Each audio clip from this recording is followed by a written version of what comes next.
영원한 나라에 넉넉히 들어갈 자, 그 자가 누구인가 오늘 함께 은혜 받도록 하겠습니다. 이제 베드로전서를 마쳤는데요. 베드로전서와 후서는 이제 고난에 대한 주제입니다.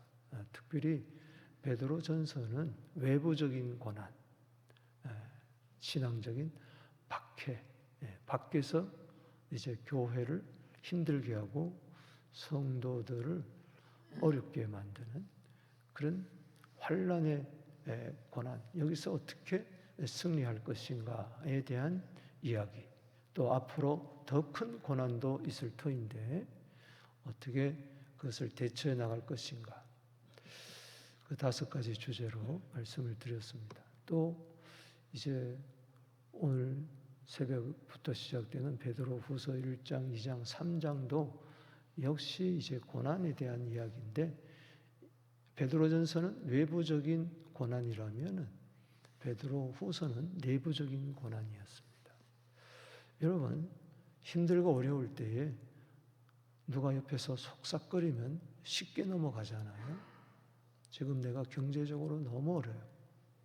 근데 이 주식에 투자하게 되면은, 또 이 사업을 하게 되면은 너 모든 빚을 청산할 수 있고 대박이야. 그러면 그 돈 좀 있는 거 몽땅 거기다가 투자한다든가. 그래서 참 알거지가 된. 그래서 사람이 힘들고 어려울 때에 여러분 조심해야 됩니다. 미혹당하지 않도록.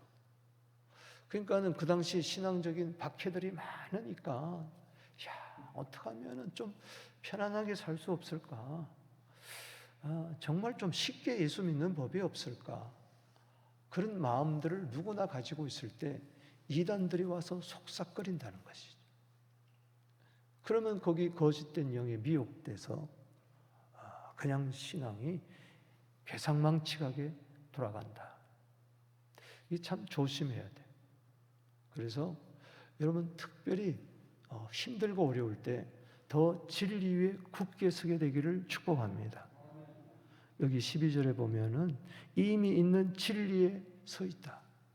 이미 진리에 서 있는데 뭐라고 또 베드로서를 통해서 말씀하겠습니까? 왜? 흔들리니까. 자꾸 비진리에 흔들리니까. 그래서 신앙생활 잘 하다가도 이런 어려움 저런 어려움이 있으면은 한번 더 좋은 말씀이 없을까? 더 진리의 말씀이 없을까? 더 은혜되는 말씀이 없을까? 이러면서 뒤적이다가 휙 넘어가 버리고 만다는 것이죠. 그래서 신천지가 꼭 교회 안에서 열심히 믿어보려고 하는 자 가운데서 힘들고 어려운 자들을 침투해가지고 여기에 진리가 있다 하면서, 여기 봐라 이게 기쁜 소식이다 하면서 많은 사람들을 미혹해 하는 것이.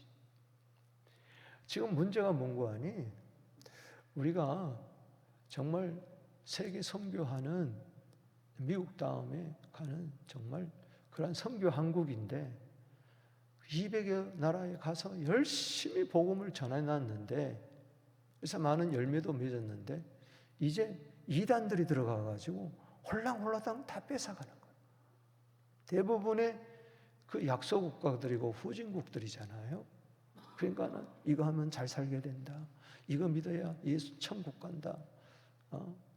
거기에서 막 선교사들이 그렇게 피땀 흘려 일궈놓은 교회들이 막 무너지고 이단으로 막 넘어가는 그런 게 있다는 것이죠. 지금도 한국에 1년에 100여 교회가 이단으로 넘어가고 있어요. 여러분 정신 바짝 차려야 됩니다. 할렐루야. 힘들 때일수록 더 진리 위에 굳게 서게 되기를 바랍니다. 그래서 그 당시 이제 이단이 교회 안에 침투해 왔는데 그게 이제 영지주의 사상이죠. 이게 극단적인 금욕주의, 또 극단적인 향락주의. 그래서 여기 1장, 2장, 3장에 보면 정욕이라는 말이 많이 나오는데, 어떻든 간에 이게 몰라서 그런 거예요. 뭐가 대충 알아서 그런 거예요. 주님을 여러분 대충 알면 안 됩니다. 할렐루야. 예수님을 깊이 알아야지. 예? 히브리서 3장 1절에 대충 아니까 우리가 무지한 게 뭐냐? 이 홍수 시대에, 정보 홍수 시대에, AI 시대에 챗 GPT 들어가 보면은 뭐 닥치면 뭐 얼마나 다 나오는지 몰라요. 그러나 진정 알아야 할 것을 알지 못한다. 예수님을 알지 못하고 있다. 여러분, 예수님을 얼마나 알고 있습니까? 그래서 1장, 2장, 3장에서 미혹에 넘어가지 않기 위해서는 알아야 된다. 알기 위해서는 여러분 어떻게 해야 되겠어요? 주님과 더 친밀한 관계를 이루어야 될 줄로 믿습니다. 날마다 주님과 동행해야 돼. 그거밖에 없어요. 인격적으로 예수님을 아는 지식에서 더 자라가야 된다. 그래서 이단을 이기는 길은 아는 것이다. 몰라서 미혹당하는 것이죠. 제대로 알아야 된다. 그래서 여기 1장, 2장, 3장에 다 아는 것을 강조하는데 오늘 여기 1장 2절에도 보면 하나님과 우리 주 예수를 뭐함으로? 알므로. 또 3절에 그의 신기한 능력으로 생명과 경건에 속한 모든 것을 우리에게 주셨으니 이는 자기의 영광과 덕으로서 우리를 부르신 이를 알므로 말미암다. 안다. 여기 8절 말씀에도 이런 것이 우리에게 있어 흡족한즉 너희로 우리 주 예수 그리스도를 알기에 게으르지 않고 열매 맺는 자가 되게 한다. 다 안다, 안다, 안다. 2장 20절에도 우리 주 예수 그리스도를 알므로. 3장 결론이 바로 뭡니까? 베드로후서 3장 18절이 결론인데 베드로후서에 예수 그리스도의 은혜와 저를 아는 지식에서 자라가라. 아멘.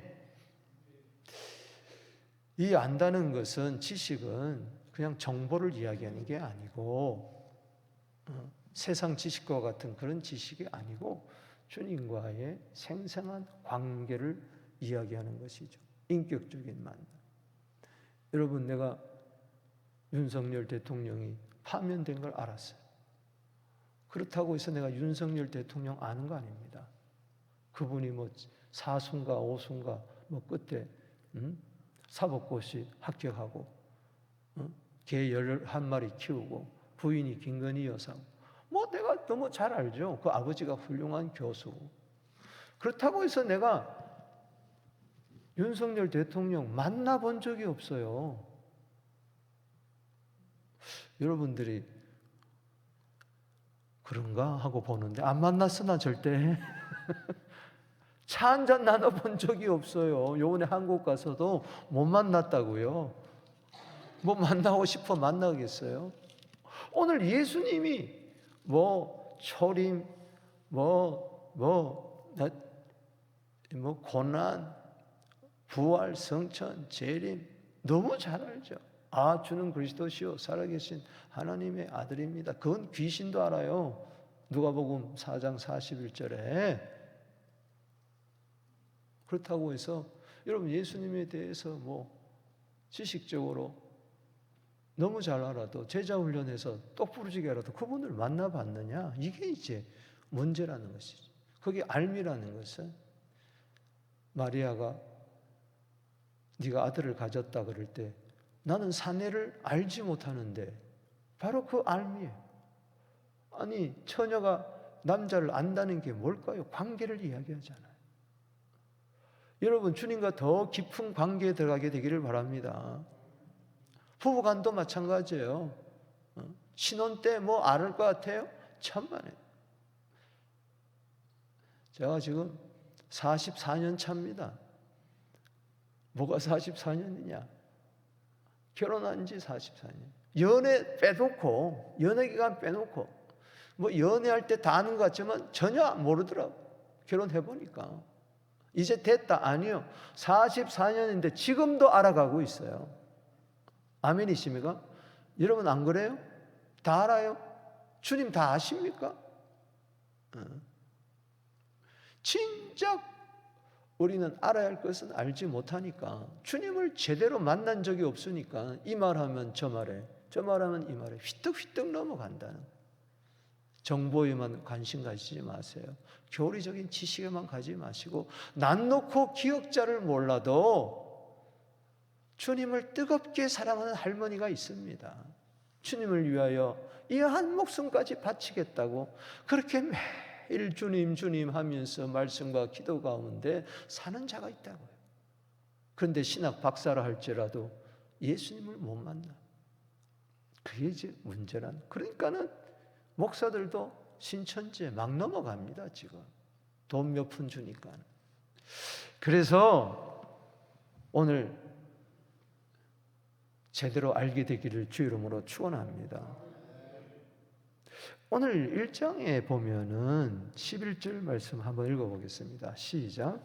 이같이 하면 우리 주 곧 예수 그리스도의 영원한 나라에 들어감을 넉넉히 너희에게 주시리라. 이같이 해야 된다.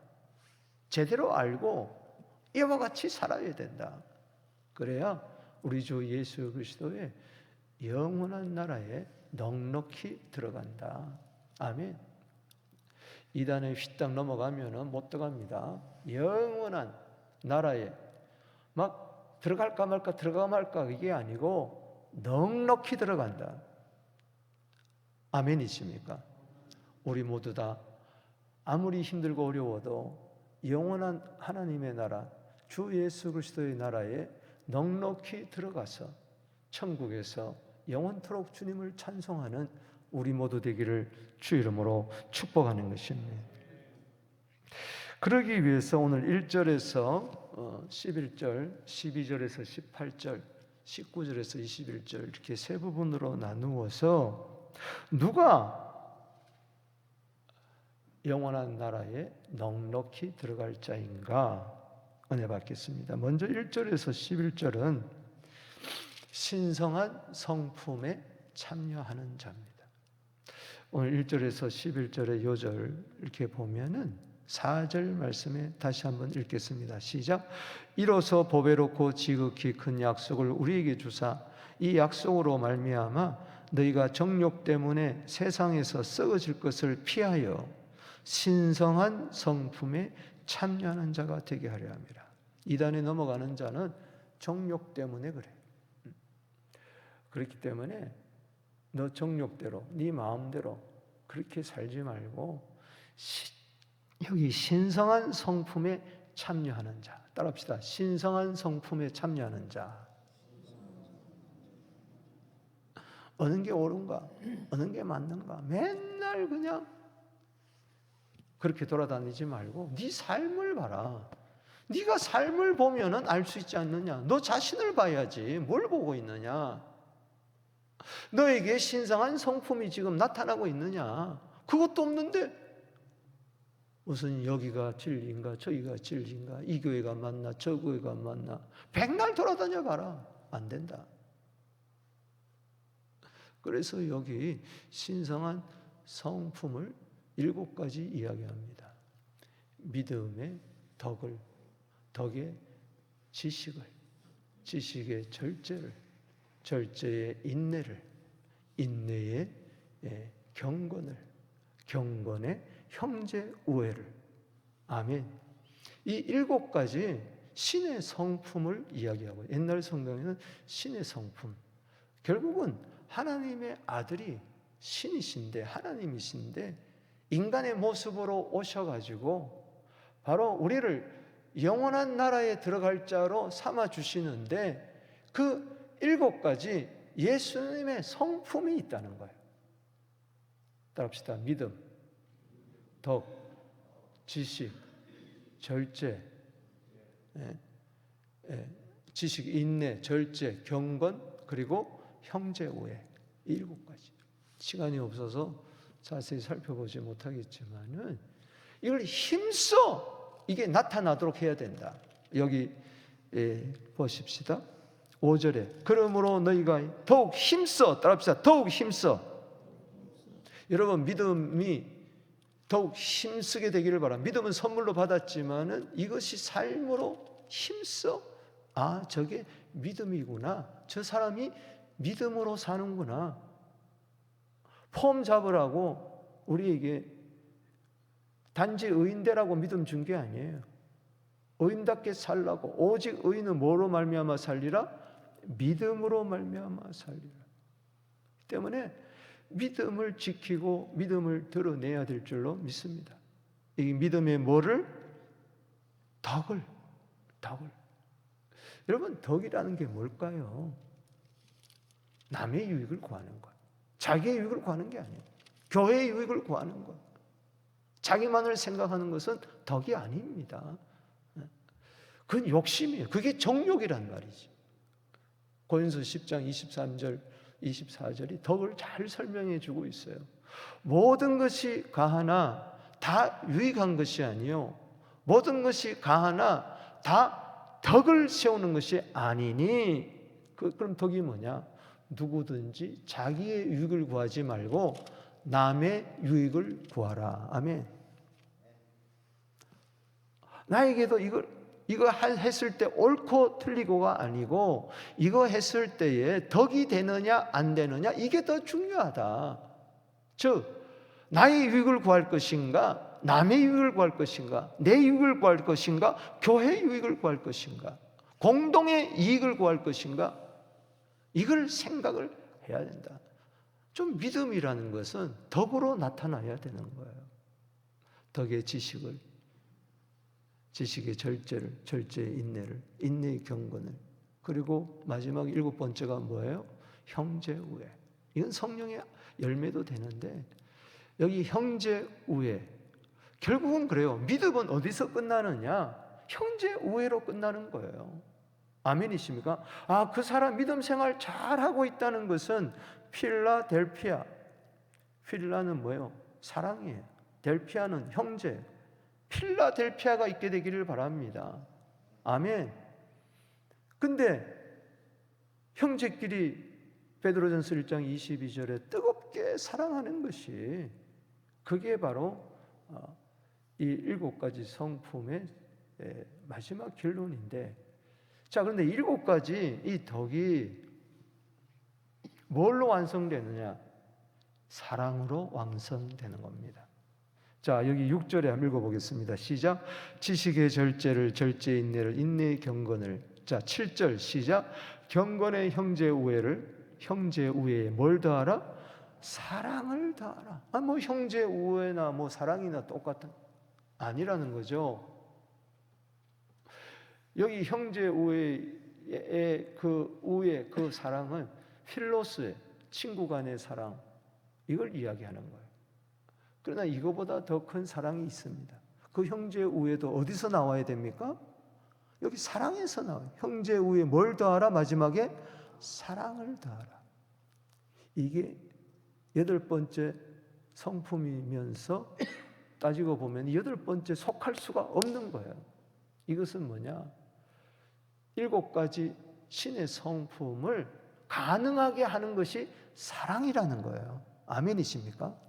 믿음도 그렇습니다. 모든 것이 믿음에서 형제 우애까지 다 그렇다는 거예요. 사랑 없이 무슨 믿음이 있어요?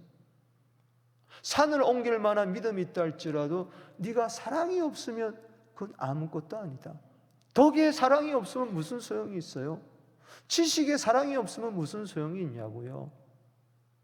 절제에, 인내에, 경건에, 형제 우애에 사랑이 없으면 무슨, 이 세상에서도 형제 우애 필라델피아가 많습니다. 여기 사랑은 바로 뭐냐? 따라합시다. 아가페. 하나님의 사랑이에요.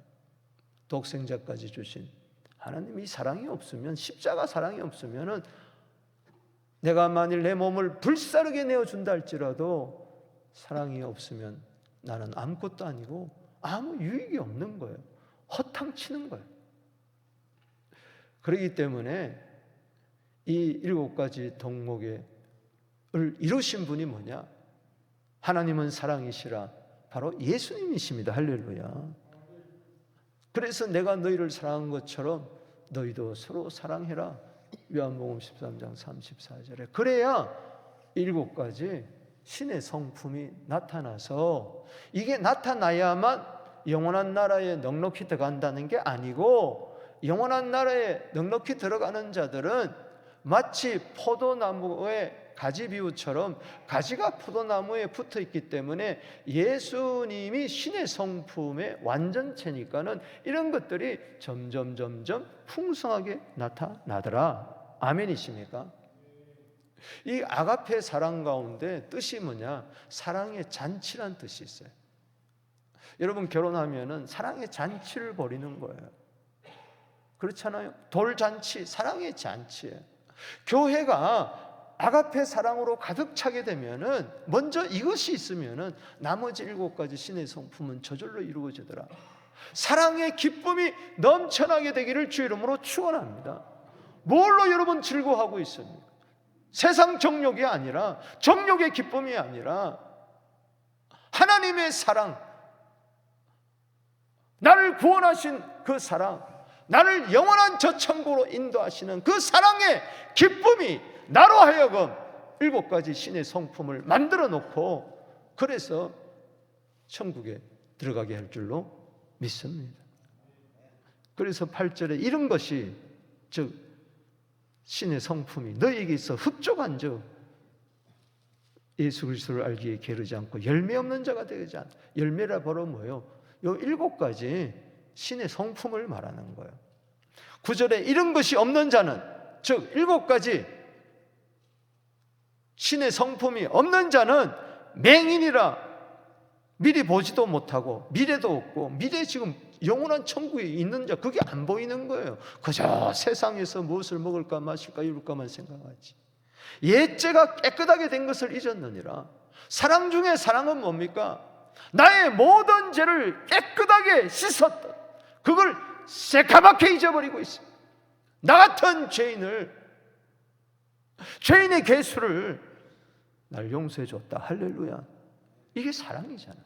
이걸 알 때에 자연히 신의 성품은 나타난다. 10절에 그러므로 형제들아 더욱 힘써라. 여기 5절에도 더욱 힘써라. 뭘 더욱 힘써야 됩니까? 신의 성품을 위해서 더욱 힘써라. 너희 부르심과 택하심을 굳게 하라. 흔들리지 말라 말이야. 이게 있나 없나 그것만 살펴봐야지 어디가 길인가 하고 왔다 갔다 하지 마라. 이것을 행한 적 언제든지 실족하지 아니하리라. 따라합시다. 실족하지 아니하리라. 이단에 넘어가서 실족당하지 않는다.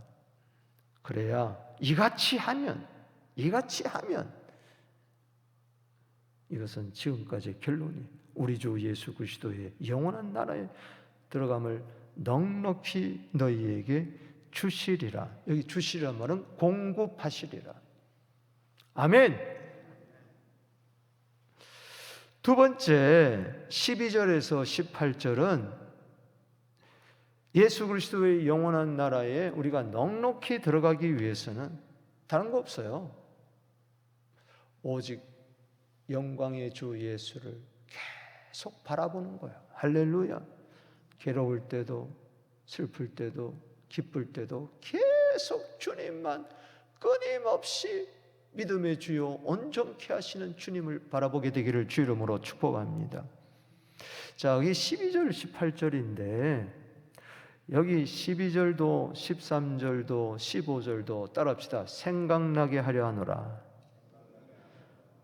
좀 생각나게 하기 위해서 진리에 이미 서 있지만은 내가 성경을 다 아는 것 같지만은 주님의 사랑을 다 아는 것 같지만은 자꾸 잊어버리니까는 좀 깊이 생각하라.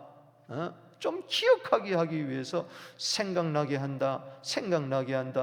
오늘 이 새벽에도요 생각하게 되기를 주 이름으로 축원합니다. 다시 주님의 사랑이 생각나게 되기를 바랍니다. 다시 예수님이 기억나게 되기를 바랍니다. 잊어버리시니까는 자꾸 잊어버리니까 이단에 넘어가는 거죠. 여기 12절 말씀에 그러므로 너희가 이것을 알고 이미 있는 진리에 서 있으나 내가 항상 너희에게 뭐요? 생각나게 하려노라. 13절에 내가 이 장막에 있을 동안에 너희를 일깨워 생각나게 하는 것이 옳은 줄 아노니. 장막이라는 것은 육체의 장막, 육신의. 이제 내가 언제 죽을지 모른다. 베드로가 거꾸로 십자가에 못 박혀 죽었잖아요. 아직 내가 살아있는 동안에 다시 너희로 하여금 생각나게 하는 게 옳다. 내가 죽어버리면은 말을 못하잖아요. 이는 14절에 우리 주 예수 그리스도께서 내게 지시한 것 같이 나도 나의 장막을 벗어날 것이 임박한 줄 알미라.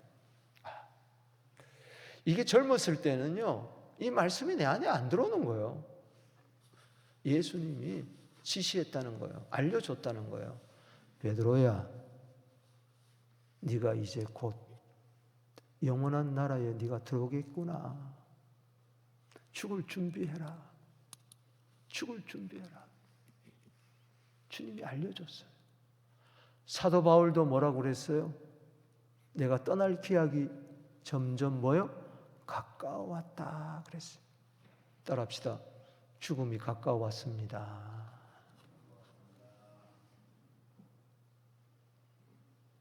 작년보다는 올해, 지난달보다는 이번 달, 어제보다는 오늘이.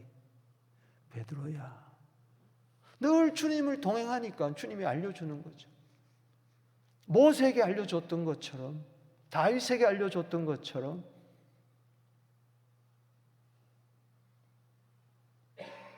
저도 언젠가 정말 주님과 내가 깊이 계속 동행하고 있다면 이리로 올라오라. 그럴 날이 올 거예요. 지시할 날이 올 거예요. 그러니 지금 베드로는 거꾸로 십자가에 못 박히기 직전에 유언으로 이거 베드로 후서를 남긴 거예요. 더 이상 성도들에게 이야기해 주고 싶어도 해줄 수가 없어요. 임박하다. 이 장막을 벗을 날이 임박하다. 곧 가까이 왔다. 내가 지금 숨을 헐떡거리면서 주위에 가족들을 불러 모아놓고 친지를 불러놓고 친구들 불러놓고 할 말이 있어야 될 거 아니에요. 그 비장한 각오로 지금 말을 하는 거예요. 15절에 또 힘써 나옵니다. 힘써 너희로 하여금 내가 떠난 후에라도, 내가 죽은 이후에라도 내가 영원한 나라에 넉넉히 들어가는데, 들어간 후에라도 내가 이 세상에 없다 할지라도 어느 때나 이런 것을 생각나게 하려 함이라. 그래서 베드로 후서를 남긴 거예요. 편지를. 내가 죽은 뒤에라도 이 편지 읽어보고 생각해라. 좀 생각해봐라. 그러면서 변화산 사건을 이야기합니다. 마태복음 17장에, 누가복음 9장 등지에 예수님은 변화산에 베드로, 요한, 야고보를 따로 데리고 가서 장차 임할 하나님의 나라의 권능을 보여줬잖아요. 다른 9 제자는 보질 못했어요. 그래서 여기 16절에 우리 주 예수 그리스도의 능력과 강림하심을 너희에게 알게 한 것이 교모히 만든 이야기를 따른 것이 아니요 우리는 그의 크신 위엄을 뭐요? 친히 본 자라. 그리스도님이 이 세상에 능력으로 강림하셨는데 그게 교모한 이야기가 아니다. 전설 따라 삼천리가 아니다라는 거예요. 17절에 시작. 지극히 큰 영광 중에서 이러한 소리가 그에게 나기를 이는 내 사랑하는 아들이요 내 기뻐하는 자라 하실 때 그가 하나님 아버지께 뭐요? 존귀와 영광을 받으셨느니라. 아멘. 마태복음 17장 5절에 변화산에서 비몽사몽간에 그가 졸다가 하나님의 음성을 듣습니다. 모세와 엘리야와 예수님이 나타났는데 별시할 것을 이야기하면서 너무 좋아가지고 우리가 주를 위하여, 모세를 위하여, 엘리야를 위하여 초막셋을 짓고 삽시다. 여기가 좋습니다. 할 때에 뭐라고 그랬어요? 모세, 엘리야가 아니다. 왜 모세를 바라보느냐? 왜 엘리야를 바라보느냐? 왜 교주를 바라보느냐? 왜 목사를 바라보느냐? 예수를 바라봐라. 아멘. 모세, 엘리야 보고 이는 내 사랑하는 아들이요 내 기뻐한 자라. 너는 저의 말을 들으라 하지 아니하고 마태복음 17장 5절에 예수님 유일하게 바라보면서 이는 내 사랑하는 아들이요 내 기뻐하는 자니 너희는 저의 말을 들어라. 아멘. 예수님이 세례받았을 때 마태복음 3장 17절에 이는 내 사랑하는 아들이요 내 기뻐하는 자라. 똑같이 지금 들려주는 거예요. 그때 베드로, 요한, 야고보는 그걸 못 들었어요. 세례 요한만 들었어요. 그러나 지금 베드로, 요한, 야고보가 듣는 거예요. 내 사랑하는 아들이다. 내 기뻐하는 자다. 너는 저희 말을 들으라 하는 순간에 모세도 엘리야도 다 사라져버렸어요. 여러분, 손가락을 향하여 달을 향하는데 왜 손가락을 바라봅니까? 달을 바라봐야지. 손가락이 가르치는 달을 바라봐야지. 모세는 또 엘리야는 손가락이 되어가지고 저 달을 바라봐라, 예수를 바라보라고 있는데, 사람들은 목사 바라보고 사람 바라보고 누가 이렇게 이야기하더라 저렇게 이야기하더라, 인터넷 들어가서 별 이야기에 다 미혹당하고 예수 바라보게 되기를 바랍니다. 예수를 알아야, 예수를 만나야 예수를 바라보지. 예수를 바라본다는 게 도대체 뭐예요? 마태복음 17장 8절에 이게 예수 바라보는 겁니다. 예수 외에는 아무도 보이지 않더라. 그렇습니다. 내 삶에 뭐가 보입니까? 환난이 보입니까? 어려움이 보입니까? 사람이 보입니까? 문제가 보입니까? 예수 외에는 나는 아무것도 안 보이더라. 아멘이십니까? 18절에 이 소리는 우리와 그와 함께 거룩한 산에 있을 때에 하늘로부터 들은 것이니라. 예수를 바라보는 자가, 오직 예수밖에 없다는 자가 영원한 나라에 넉넉히 들어갈 줄로 믿습니다.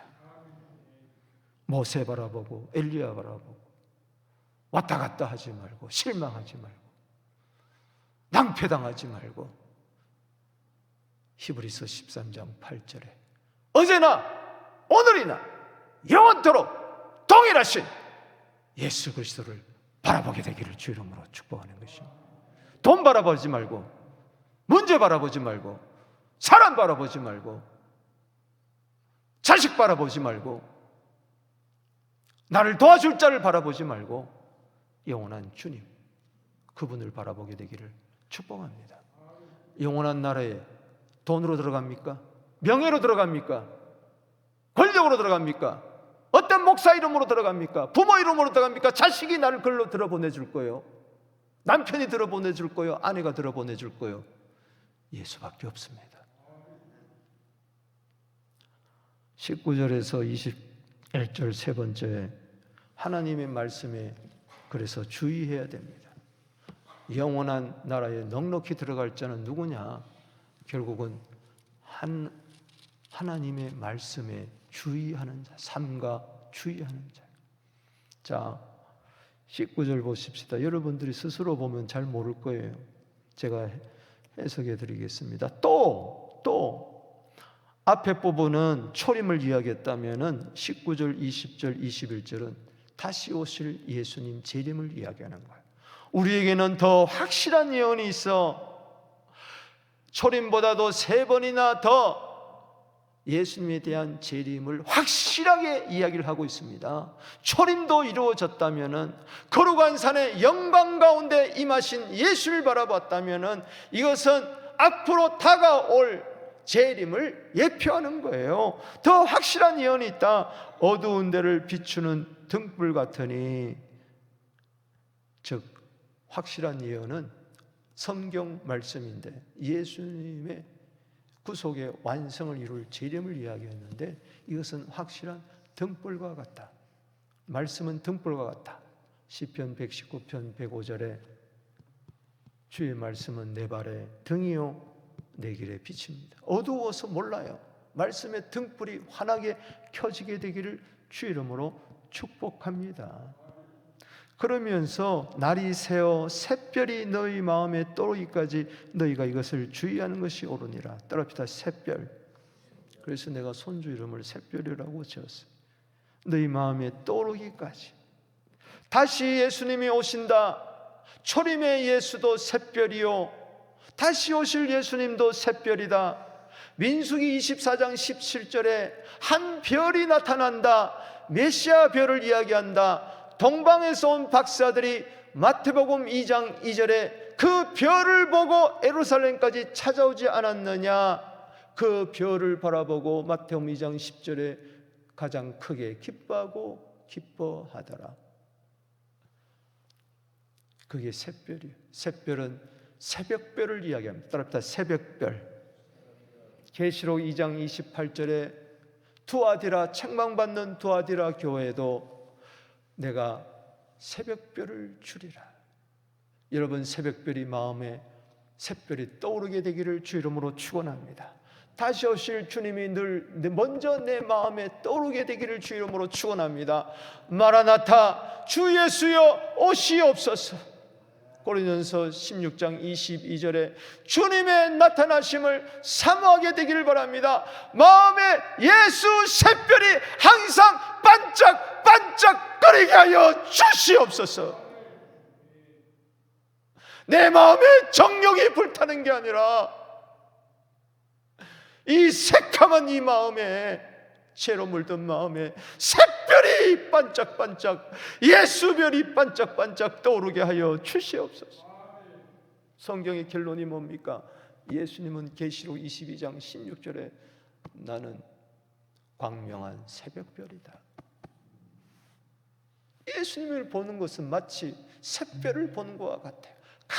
캄캄한 하늘에 제일 먼저 새벽동이 터오를 때 나타나는 별이 광명한 새벽별이다. 떠오르기까지 너희가 이것을 주의하는 것이 좋다. 이것이 바로 뭡니까? 확실한 예언, 성경 말씀, 등불, 이것을 주의해야 됩니다. 성경 말씀에 관심을 가지고 주의하고, 사도행전 17장 11절 말씀처럼 베레아 교회 성도들처럼 이것이 그러한가 날마다 상고하게 되기를 주 이름으로 축복하는 것입니다. 뭐가 복입니까? 잠언 16장 20절에 상과 말씀에 주의하는 것이 복이다. 말씀 멸시하면은 잠언 13장 13절에 패망한다. 거짓 이단 교리에는 관심을 가지면서 이단들이 하는 성경 공부에는 열심히 참석하면서 진작 교과서가 되는 영원한 진리의 말씀은 무관심하더라는 것이죠. 성경 한 장 읽는 게 이렇게 힘이 들고 말씀 한 시간 듣는 것이 그렇게 주의를 턴다면 어떡하겠느냐. 뭘 주의해야 되겠습니까? 뭘 관심을 가지고. 먼저 할 것은 성경의 모든 예언은 사사로이 풀 것이 아니니, 그러니 정욕으로 성경을 푸는 겁니다. 입맛에 따라 푸는 겁니다. 창세부터 계시록까지 1189장 그 중심으로, 예수 중심으로 푸는 게 아니라, 그래서 예수님이 언제 오느냐 이런 데만 관심을 가지고, 그게 중요한 게 아니에요. 주님이 언제 오시든지 그게 중요한 게, 이미 내 마음에 샛별이 떠올랐는데. 할렐루야, 아멘이십니까? 말씀이 샛별이요. 따라합시다. 말씀이 샛별이다. 요한복음 5장 39절에 예언은 언제든지 사람의 뜻으로 된 것이 아니요, 21절 읽어봅니다. 시작. 예언은 언제든지 사람의 뜻으로 된 것이 아니요, 오직 성령의 감동하실 받은 사람이 하나님께 받아 말씀하신 것이라. 특별히 재림에 대하여 그 당시, 이제 3장에 가서 보겠지만은 너무나 혼란스러운 혼탁한 교리들이 많이, 지금도 마찬가지입니다. 이제 세상이 어려우면 더 구세주가 많이 나타날 거예요. 여러분, 성령으로 성경이 기록됐으니 이 성경을 읽을 때마다 성령으로 아니하고는 깨달을 수가 없습니다. 요한복음 14장 26절에 아멘이십니까? 기름 부음 임하게 되기를 바랍니다.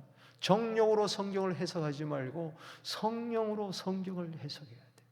그래서 언제 주님이 오시느냐, 그 날짜에 관심 가지지 말고, 징조에 너무 관심 가지지 말고, 디모데후서 3장 16절에 모든 성경은 하나님의 감동, 성령으로 기록된 것으로.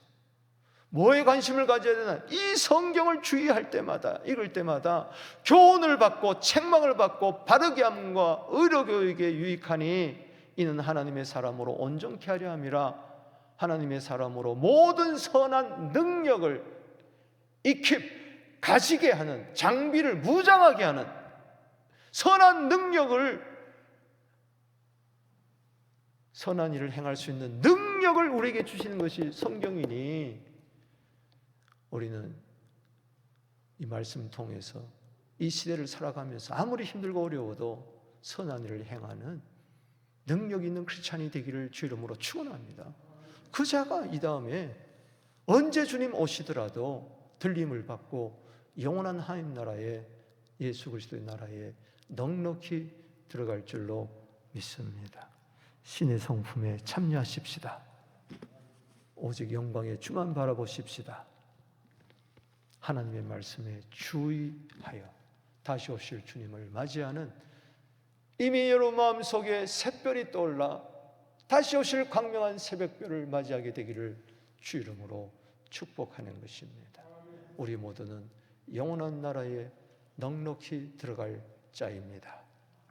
주님이 그렇게 하실 줄로 믿습니다. 도와주실 줄로 믿습니다. 두 손 들고 기도하며 나갑니다.